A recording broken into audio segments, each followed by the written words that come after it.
24/7 Sports national recruiting analyst John Garcia. Hopefully you're having a great day. Welcome into the game in Tuscaloosa. Always good to be on with you, Ryan. Hopefully sending some good thoughts that way to avoid some nasty stuff, sounds like. Yeah, and this is our first big test of the spring. That you mentioned that word, the capital T, and it sort of grabs our attention, as it should here in Tuscaloosa and the surrounding area. Our state's been through a lot in the last 10 years with these type of situations, these types of days. Yeah, unfortunately, it does teach you a bit of a lesson. So, hopefully everyone is taking that stuff incredibly seriously, for sure. John, we've got less than 24 hours away from Alabama going out on the practice field. Let me ask you, because I know you cover recruiting, but you also cover the team side of things. You guys do a podcast. And what's your biggest question going into spring practice for the University of Alabama? Oh, man, just one. You can throw out a couple. You can throw out a couple. You know, the obvious is the quarterback situation, not the contenders or who gets the first snap. That doesn't matter. It's all about that room. What's the mood and true temperament of that room? Everything we've heard and seen up to this point says that everybody's got a pretty good relationship with one another. Of course, Tua Tagovailoa, Jalen Hurts, etc. How does the new coaching staff and tweaked coaching staff affect their relationship? How does it potentially level the playing field from a mental standpoint? Just kind of all the various levels in that quarterback room, I think, will be fascinating. Not only the next few weeks for spring practice, but into off-season workouts and into fall camp, which at this point, I think, it could still be raging on between these two guys in terms of how to figure it out. Do you play one? Do you play two? Do you rotate? Who's the lead guy? I've always thought that it's not as obvious as you or I may think it could be with that position, with that program and that head coach. It's never that simple, but there's so many new and different dynamics and to some degree unprecedented dynamics.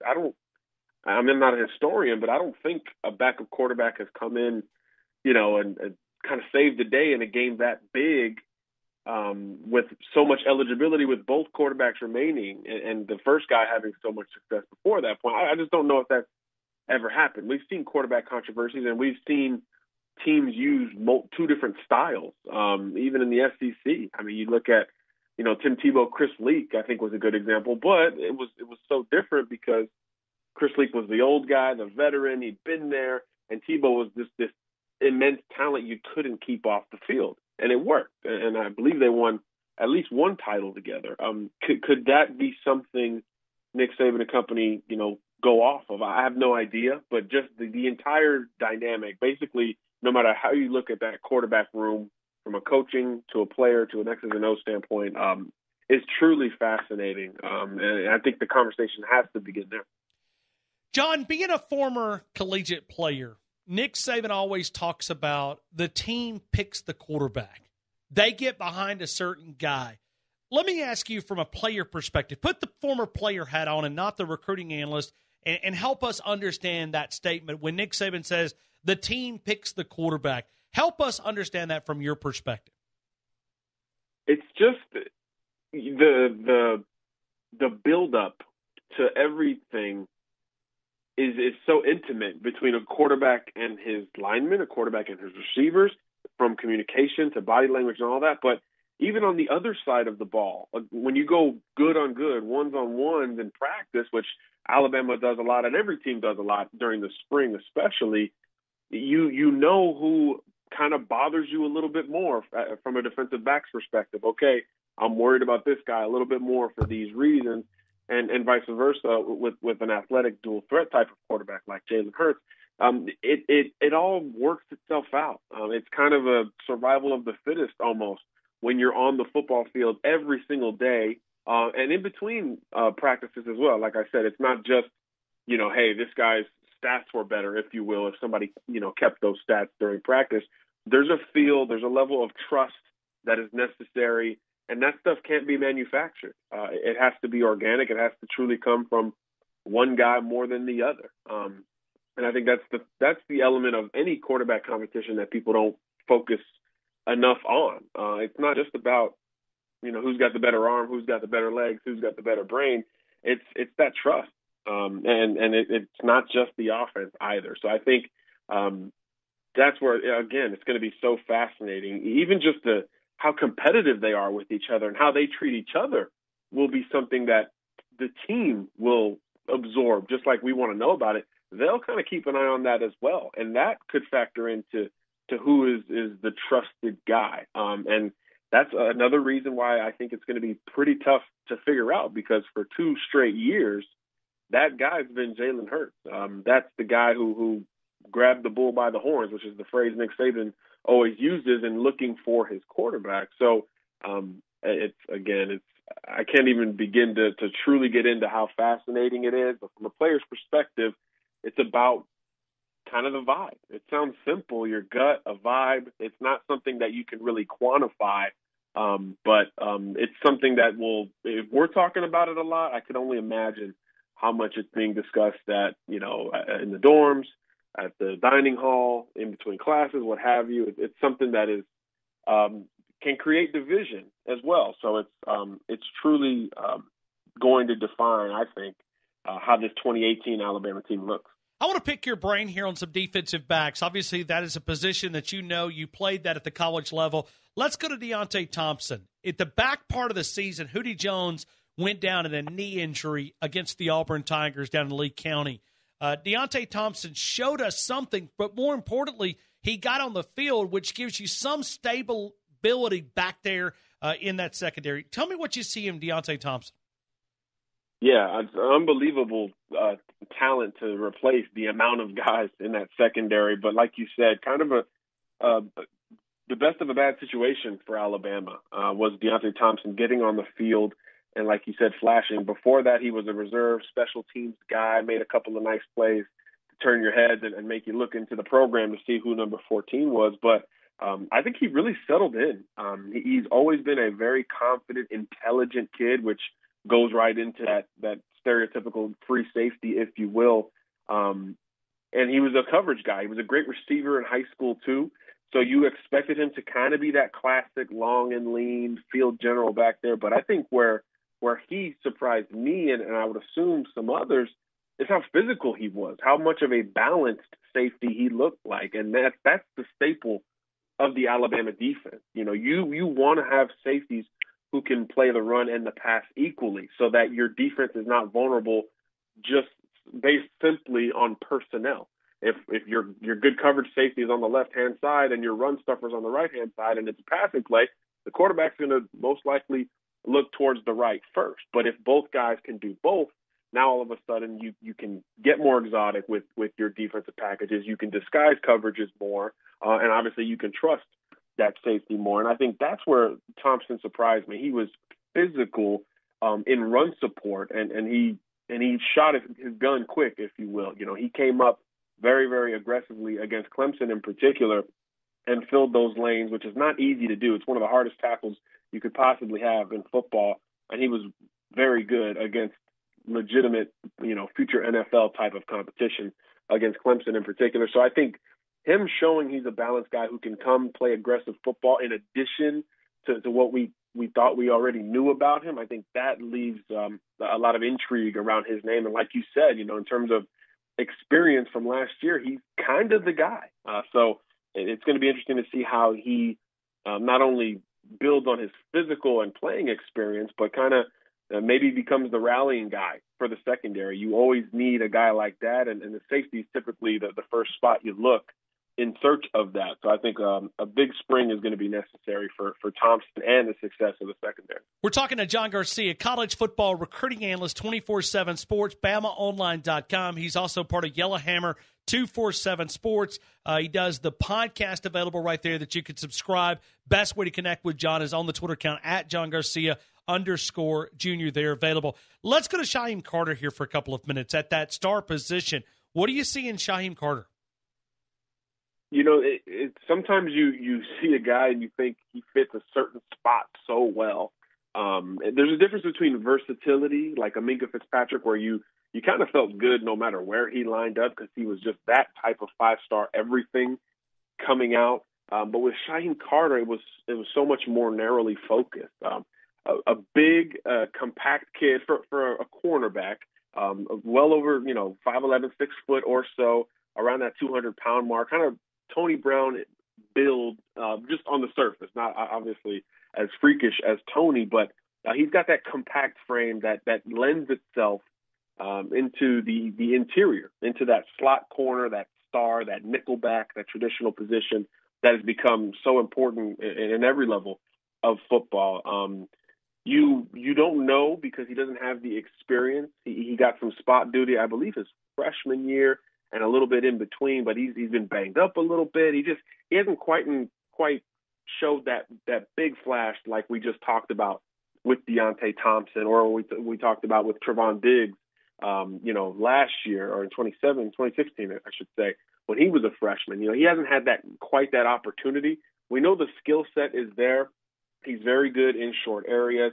He's physical enough. Again, he's not a small guy. You need that guy to be able to support the run and make tackles in space just as much as you need him to cover in that Alabama defense. And he's a blitzer as well. That position is a key blitzer for Nick Saban. So you have to be a willing player moving forward and backward. And it sounds so simple, but there's not a lot of defensive back positions that require that on almost a balanced basis. You're moving forward and backward almost the same amount of time. Most of them, you're obviously moving backward well more than otherwise. So I think those are some of the strengths of Carter. He has that ability. But again, something to consider, this was a quarterback in high school. He played some defensive back, sure, but he was primarily a quarterback, get the ball in his hands and let him go to work to help my high school team, which is what most coaches would have done with a guy like that. So the learning curve is still, I think, a steep one for a guy like that who doesn't have the experience. So the reps that he will presumably get, I think, will be most important for him. He needs to kind of fall down so he can get up later on. So again, mentally, which is what we'll say for most of these guys, because we know physically they're there. Mentally, I think this time of year is so big for guys who like that, who we assume will be, will get the first crack at some of these open jobs. Savion Smith, do you think he'll get one of those corner spots? Do you think he'll earn one of those corner spots in your opinion? I think he's the favorite right now to be the top corner on the team, much less, snagging one of those corner spots. Another one who we talk about, height, weight, speed, with that Nick Saban corner. He wants 6 foot, 180, and ball skills. And there may not have been a better cornerback the last 2 or 3 years from the high school or junior college level who does it as well as he does, because it's not just interception. He's an attacker of the football. He's a special teams guy who can make plays not only as a returner, but as a guy who can get his hand on the football like a pump blocker, like we saw with Minka Fitzpatrick over the last couple of seasons. Against the run, he's not the biggest, most physical cat, but he'll come up and attack the football. He forced several fumbles even last year at the junior college level. So it's not just about coverage with him, which is something that will earn him favor with the coaches. And the more you can do, obviously, the more trust you'll have, the longer the leash will be. But when you do get to the coverage and the raw cornerback coverage skills, you're talking 6'1", legitimate 4'4", 4'5", long, as I said, physical, willing to take risks, which is, a gift or a curse, depending on how Nick Saban's feeling that day. But in this era, especially, Ryan, it's not just about, stopping the receiver on 3rd and 6. It's as much about turning the football over now as it ever has been, because you're not going to go out there and win games 10-7 like the old Baltimore Ravens or Tampa Bay Bucks, or even Alabama from the early Nick Saban years, where they could go out and beat LSU that way and let that be the signature win. Now you're going to have to, win games where you give up 4 touchdowns. So those game-changing plays, those turnovers, I think are more important than they've ever been, and that's the first thing that jumps out at you with the former LSU cornerback. So I think that's where he has the biggest advantage, in addition to the experience and the chip on his shoulder. Hey, he was in the SEC West 2 years ago he left. He went the JUCO route, which is never easy, even for coveted guys like Savion Smith. So I would imagine he still has that chip on his shoulder, able to practice with the team a little bit right there before the national championship. So he's got every advantage and everything in his direction to be that lead guy come the fall. John, if you look at these names, and I know you've been our go-to guy when we talk about recruiting for many, many years, but it seems like a lot of these names have been in the system. They've had time to develop, go through the process of getting stronger and faster and meaner and all those great things. But you begin to look at this talented players that are going to be fighting for these spots. It may not be the experience that you're looking for, but there's still a lot of talent in that secondary for Alabama. There is, corner, safety, guys who can play inside like we talked about with Shayon Carter. There's a little bit of everything in that secondary room right now. It's going to be a matter of how do you manage it? It's almost like a basketball team. How do you manage the minutes between star players or potential star players? And I think safety, I go back to that position in particular because we know Bama just signed 5 corners. One of them was a JUCO guy who we just talked about in Smith. Numbers-wise, Bama seems to be good there with Carter. Trevon Diggs has experience, as we've said. There's Maiden has played a little bit. There's numbers there enough to kind of figure it out, no matter who the top 2 or 3 names will be. But at safety, it seems like, at least at this point, that it's 3 guys. We know Thompson has a little bit of experience, like we talked about, and then there's 2 sophomores who we hear only positive things about with Daniel Wright and with Xavier McKinney. Now, how you navigate those guys while theoretically leaning on Thompson as the elder statesman and the potential leader, I have no idea.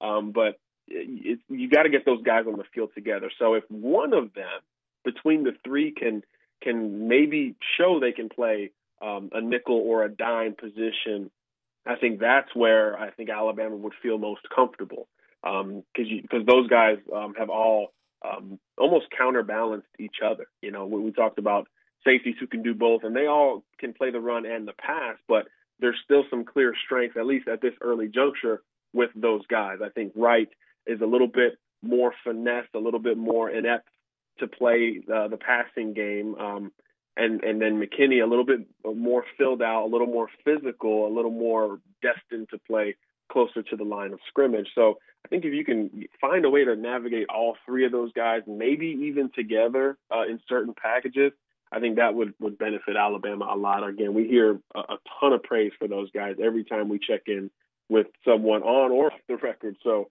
I think that's where the key is for Alabama, not only establishing that alpha and that communicator, but the guys who can line you up and get you going from from the inside out. Because even though the game is as wide open as it's ever been, you still have to be rock solid up the middle at all 3 levels if you want to do what Bama's been able to do the last few years. Final question, John. When you look at this secondary, because that's what we wanted to pick your brain here, the position that you've played at the collegiate level, how important will it be that Alabama has a quarterback that can get those guys the experience in practice to test them, to find their deficiency, like a guy that's a gunslinger like Tua Tagovailoa that can go after this secondary and show, hey, this is the area that they need to improve upon? How much of a benefit and asset will that be for Alabama?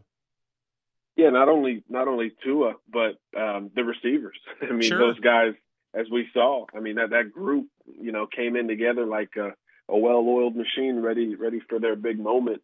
Those guys will undoubtedly be extremely helpful to everybody in the secondary, not just the corners looking to make plays, but we talked about risk reward earlier with Savion Smith, who's kind of a gunslinger at corner, if that makes sense. Tua's going to take risks, and I think that's one of the most polarizing parts of this argument. Do you take the guy who is going to be higher risk, higher reward potentially, and a guy like Tua, or one of the best game managers Nick Saban's ever had, technically and statistically, with Jalen Hurts, who I think turned the ball over, twice last year? So that's another part of it. But when Tua's in there in practice, we know he's going to trust his left arm, and that's regardless of who's on the other side of the football. So that is huge for any secondary. When he's back there, even if you have great coverage, there's no letting off the gas at any point. Tua basically makes you honest through the whistle. A lot of times, and I remember when I played, when I was an upperclassman in college, and the freshman quarterback would come in, and we knew he had an arm, but he wasn't trusting it just yet. He wasn't confident yet. You kind of, you cover your guy and you get hip to hip, and everyone knows that your portion of the rep is kind of over.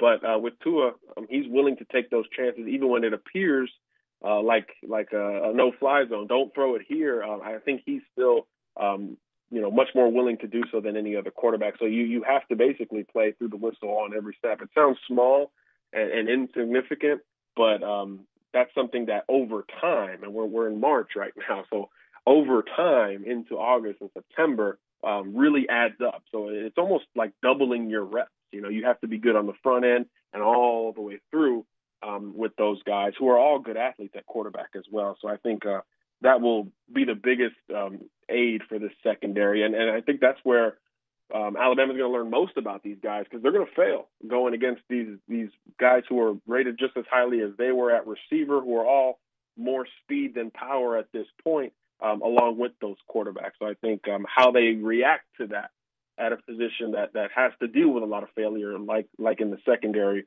will help determine, which guys are closer to the top.